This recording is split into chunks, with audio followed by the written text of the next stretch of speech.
The coach made a bold call by putting in his third-string quarterback after the first two looked shaky, and he showed the Cleveland Browns the right way to handle business. We're going to break that down in this video, because this was a real quarterback battle.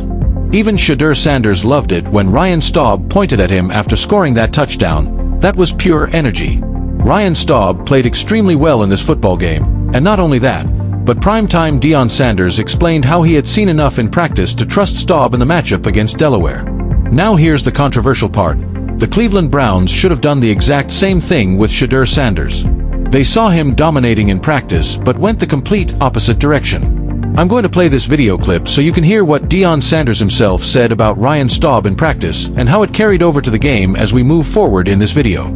Then I'm going to break down why I believe Ryan Staub just exposed Kevin Stefanski and showed him the real way to handle quarterbacks. You know, the talk of the town right now is Staubby, and I love him. I appreciate him. And in his post-game interview, he said he had this dream, and I said, Staub Luther King, that's what we call him now.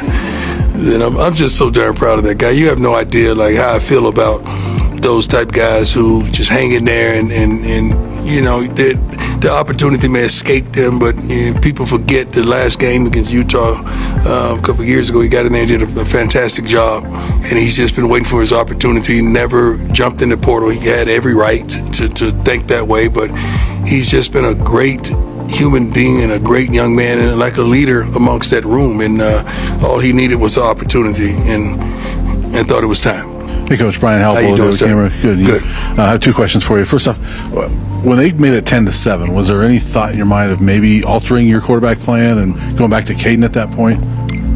No, I had a plan. I was going to stick with my plan. The game don't predicate the plan that I had inside, and I prayed about it. So I'm really not going to alter that. So worked out just as I expected it to work out. Yes, sir. Coach, John Treach, 9 News. Beyond his efficiency, did you get a sense that the team was energized behind Staub's play? Well, everybody's energized when they see success. And Staub jumping in there, and his first opportunity is the 2-minute drill is phenomenal because, see, thank you, Lord, for shutting me up right there. Give it to me, Lord. I'm at practice. You guys don't get to see practice. So I get to see the whole practice. So my decisions are not just based on what I see in a game. My decisions are based on a lot about what I see in practice and what I know to be true and what should happen based on preparation and practice. And it happened. Hey, Coach, Mark Kislett, Denver Gazette. Mm-hmm. You just saluted Staub for hanging with it when maybe he could have looked elsewhere. Mm-hmm. In this era of college football where you have the portal and you have NIL, does it change the way you manage and play quarterbacks, or do you just go straight on what you see at practice on the field? Well, I don't play on stars. I don't give a darn about a 4 or 5 or 6. You know, you're happy to attain those guys, but those guys ain't free, they cost, okay? And when you have a guy that works their butt off like a Charlie or Ben that was a walk-on that earned it, you reward them. Or Staub that worked his butt off and understand who we are, what we want from that position, he earned it. So you want to reward them with an opportunity. I think that strengthens your team. That strengthens who that you say that you are with the coaching staff. And other guys from around the country say, oh my God, they played the guy that was on the third string quarterback, and guess what? He balled out so much the whole student section was chanting his name. Stop it. Like I said, you got to be kidding me. Stop that chanting your darn name back there. So that's a blessing for me because I really take a liking to those young men. Like I'm the guy, I cried when I saw the movie Rudy. I did. Okay, that's just who I am. I got that kind of heart.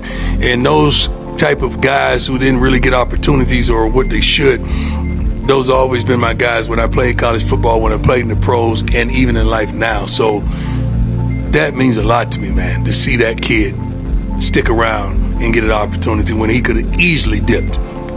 Easily. And he had reason. And I would have helped him. I would have made calls for him because he's that kind of guy. Absolutely unbelievable. Honestly, primetime Deion Sanders should be the head coach of the Cleveland Browns because they clearly don't understand how to play that kind of game. Instead, they're stuck in the past, like saying Joe Flacco is the starter just because he's 40 years old and did something decades ago. Then they throw Dylan Gabriel as the second string only because they picked him in the 3rd round. It's just mistake after mistake happening in Cleveland. What I really wanted to show you is the massive gap between Coach Prime and Kevin Stefanski. It's a huge difference, and I feel like Deion Sanders just indirectly schooled the Browns on how to actually run a quarterback competition.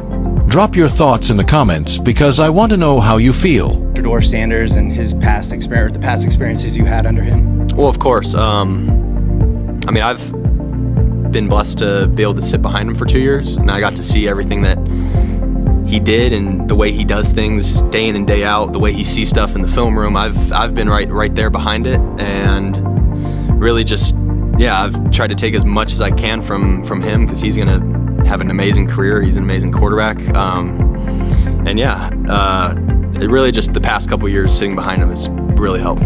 Backhand index pointing right, so if you love real football talk without the sugarcoating, make sure you hit that like button, subscribe to the channel, and turn on the post notification bell so you never miss when I drop a new video.